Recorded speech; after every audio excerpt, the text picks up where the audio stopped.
19377. All right, we're back on the record for the continuation, third date, in fact, that we've been here on this preliminary hearing addressing the initial removal of the children. I've had the benefit of a bench conference before we came on record today, which we'll address after appearances. Lee Heiss, lawyer, guardian ad litem. Ms. Stasia Thomas, counsel for the department. Ms. Holmes. Caitlin Holmes, CPS, Washtenaw County. Elizabeth Burry, foster care specialist, Washtenaw County. Michael McFarland, representing mother Malika Rembert, who is not in the hall, and I've had no contact with. Stephen Johnson, father of all three Johnson children. I have been in communication with him, but I don't know if he's on Zoom or not. I think he was logged in, but we were late. We took a bench conference opportunity, and I think he was logged in, but he's no longer logged in. Well, I have been in communication with him. Very good. All right, as it relates to the bench conference, any comments, Ms. Thomas? Your Honor, they're reviewing my file. I still am not sure that we have Malik served with notice of these hearings or proceedings. I will allow Ms. Heiss to give further detail on that, but that is one of my main concerns on this matter, is proper service and notice to mom. Probably Miss Holmes is who you are looking for, or did you mean me? You said Miss Heiss for the service issue. Nope, I'm sorry, Ms. Heiss, I just meant for the other Oh, yes. issues that we discussed. All right, any other comments about the sidebar, gentlemen? Oh, yeah. I think we should dismiss this case against Mr. Johnson. There's nothing here. Comments, Ms. Heiss? No comments further, thank you. All right, very good. Well, I think we're gonna need some witness testimony from Ms. Holmes regardless. Deputy, do you swear please, Ms. Caitlin Holmes? Ms. Holmes, please raise your right hand. You swear or affirm to tell the truth, the whole truth, and nothing but the truth, so help you God? Yes. One moment. Looks like we have had, I believe this is Mr. Johnson. Yes, I thought so. So he's having some trouble connecting to audio, but he has joined us by Zoom. All right, so Ms. Thomas, as you address your questions with Ms. Holmes, I would like to know if there are any affidavit of parentage forms. I did not receive any, even though I ordered DHHS to supply those and to advise on the status of paternity investigation, as well as an update on the home investigation of the father's home for possible placement, the FDM, basically the things that were ordered at our last hearing. I'd like some updates on those as you explore your other issues, please. Thank you, Judge. Ms. Holmes, as it relates to the children, where are they currently located? They're currently in the care of their father, Stephen Johnson.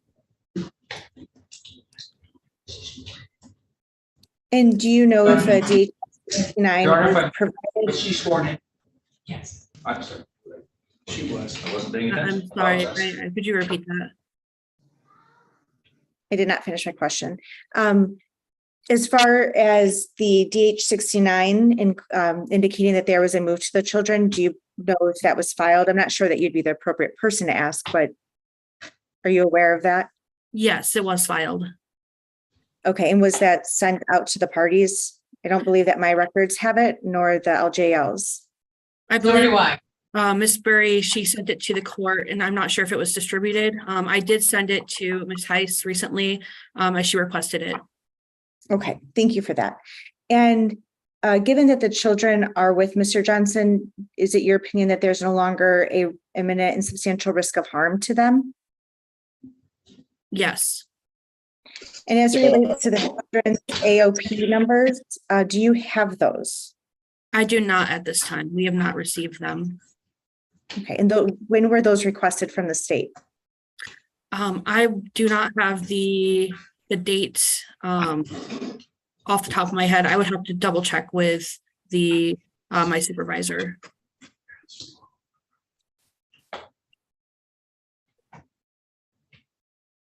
And have you had any contact with Miss Rembert? Yes, on August 1st, she reached out to me from a phone number that does not belong to her, and she stated that the phone number that she reached out to would not be a good number to contact her at. And I was able to inform her of today's trial, as well as I received an email address from her so I could send her the petition as well as the removal order. I have not had contact with her since then. And did you file a proof of service indicating that you had provided the information to her? I have not. Okay. Oh, the record should reflect Mr. Johnson's dropped out of the meeting, but he did connect audio and I know was present for most of Ms. Holmes' testimony so far. Okay.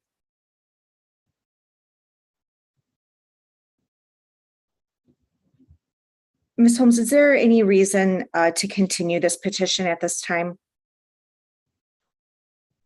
At this time, we have not had contact with Ms. Rembert, and we would like to continue attempting to get contact with Ms. Rembert in order to ensure the safety of her children when it comes to her. Okay, thank you. Your Honor, I have no further questions of Ms. Holmes. Ms. Holmes, do you know when those DHS 69s would have been filed? I checked with my clerk's office this morning specifically to make sure I had anything that was supplied in anticipation of today's hearing. They informed me they did not have anything. I'm not certain of the exact date. Ms. Berry might have she might know the exact date as she was the one who filed them. Questions of Ms. Holmes, Mr. Brooks? None. Mr. McFarland? We didn't do a publication for my client, correct, Ms. Rembert? I'm sorry, could you clarify what you said? We did not do a service by publication for my client, correct? Yes. Nothing further. Ms. Heiss?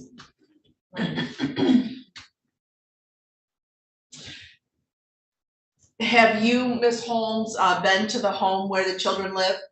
Yes. And that's in Hudson, Michigan? Yes. Thank you, nothing further. Any redirect? No, Judge. Thank you. Any other witnesses? If Ms. Berry could be sworn in just to confirm the filing of that DH-69, please. Thank you. Deputy Ames, Ms. Elizabeth Burry, please. Please raise your right hand. You swear or affirm to tell the truth, the whole truth, and nothing but the truth, so help you God? Yes. Ms. Berry, can you just give us a brief recap of when you filed that DH-69 indicating the children were moved? It was filed on August 10th. And did you file a proof of service noting that you had also provided it to the parties? No, I did not. And just for our record keeping, what email address did you file that DH-69 with?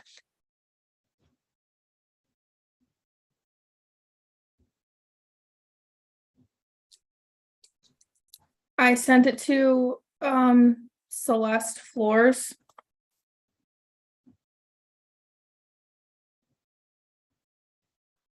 It was the same person that I originally got. We got the court orders from, saying that the children could be returned home to Mr. Johnson, and she told me to send the 69s over to her. But I did not have any of the other contact information to send it over, so that's why it was just sent to that email address.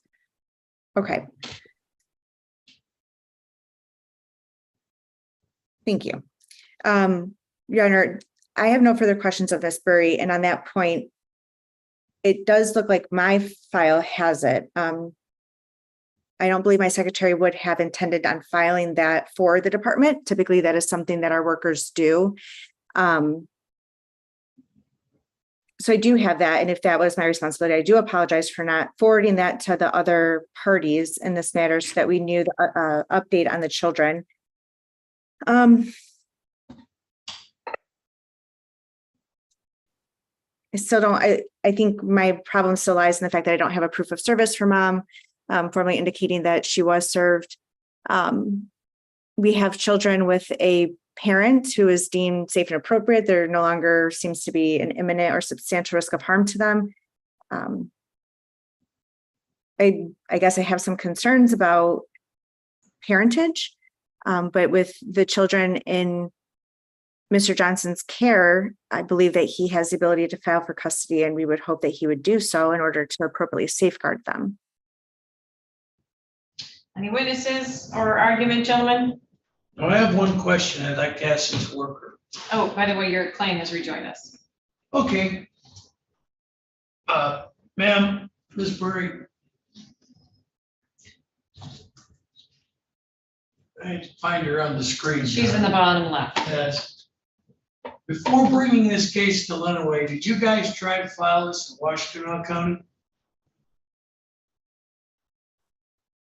I believe that would be a question for Miss Holmes. I'm not sure if we tried to file in Washtenaw or not. We did not try to file in Washtenaw. Thank you, that's all. Just comment when it's time. Mr. Brooks, did you want to hear from your client, or do you have any comments today? I think he'll be fine with what is about to happen. Comments then, Mr. McCrone? I would agree with Mr. Brooks. The kids are safe. Return to a parent. I think this case should be closed. My client has not been properly served, Your Honor. I don't know how much more time this case dragged down for multiple months with my client not being served. Ms. Heiss.